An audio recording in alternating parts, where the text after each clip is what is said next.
रे चुआता पानी लरी कोर भैलू धनिया।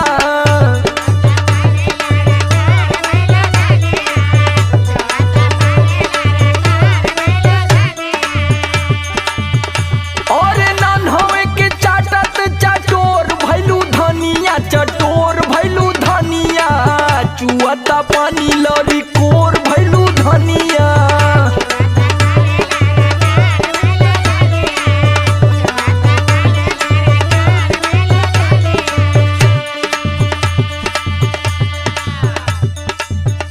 सुना हम बस अपने खातिर थोड़ो मांगतानी कि इतना बहुत तेज फुदकत बड़ा। तब क्या करे खातिर मांगत हूँ? हम सबके खातिर न कहतारी, कुछ न कुछ सबके बदे न कहतारी, बस हमरे सुनाता। सबका ठिका ले ले तू। अरे काहे न, परिवार चलावे के बाद तो ठिका लेवे के पड़ी न। सुना सुनावा।